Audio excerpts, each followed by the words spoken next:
Respecto a la cláusula suelo, ¿qué ha pasado? Bueno, la cláusula suelo es una cláusula que se ha incluido en los préstamos hipotecarios, muchos préstamos hipotecarios, para limitar la bajada del tipo de interés. O sea, los préstamos a tipo de interés variable, pues se preveía que se iba a hacer la revisión con un tipo de referencia que aparecía publicado por el Banco de España, que según las hipotecas pues era el Euribor o era otro índice de referencia diferente, al que se le sumaba un diferencial, un determinado porcentaje.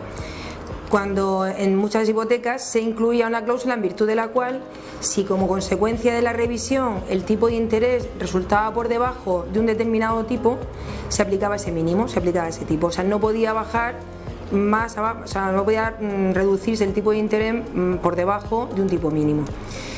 Las cláusulas suelo se venían incluyendo en los préstamos hipotecarios en muchas ocasiones y no habían ocasionado mayor problema. Lo que pasa es que a partir de noviembre del 2009 el Euribor empezó a bajar y como consecuencia de eso pues la revisión del tipo de interés empezó a dar como consecuencia tipos de interés por debajo del 3, que era el mínimo que solían tener las hipotecas.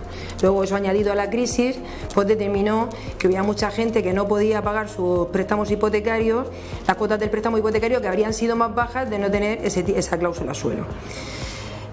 Como consecuencia de ello, bueno, pues se empezaron a poner demandas contra los bancos intentando la anulación de esa cláusula suelo y el Tribunal Supremo, en una sentencia de 9 de mayo del 2013, pues dictaminó que las cláusulas suelo eran abusivas y que por lo tanto debían considerarse nulas cuando eran opacas, o sea, cuando no cumplían determinados requisitos de transparencia.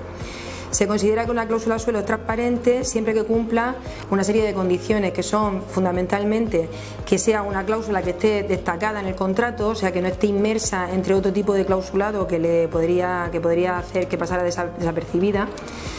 Por otro lado, que se haya incluido una comparativa del coste del préstamo con otro tipo de préstamos, en los que no exista esa cláusula suelo.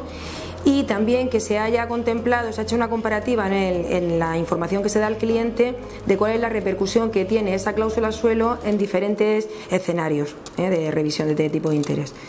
Entonces, cuando no se cumplen esas condiciones, se considera que la cláusula suelo no es lo suficientemente transparente y que por lo tanto es nula. Entonces, a partir del 9 de mayo del 2013, el Tribunal Supremo dictaminó que todos los bancos tenían que restituir los intereses que se hubieran cobrado de más como consecuencia de esas cláusulas suelo.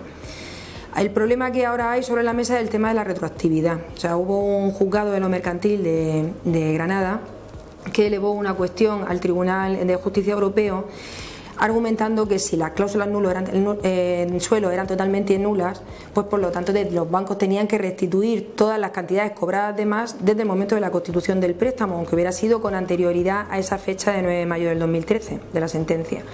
Entonces esa cuestión está pendiente de resolución. Lo último que ha acontecido fue que el 24 de octubre la Comisión elevó un informe al Tribunal de Justicia Europeo argumentando que sí, que efectivamente debía estimarse la retroactividad de la nulidad, es decir, que todos los bancos tenían que restituir todo lo que hubieran cobrado de más como consecuencia de las cláusulas suelo desde el inicio del préstamo con anterioridad al 9 de mayo del 2013. Pero ahora estamos pendientes de la sentencia. Se estima que va a recaer a final de año.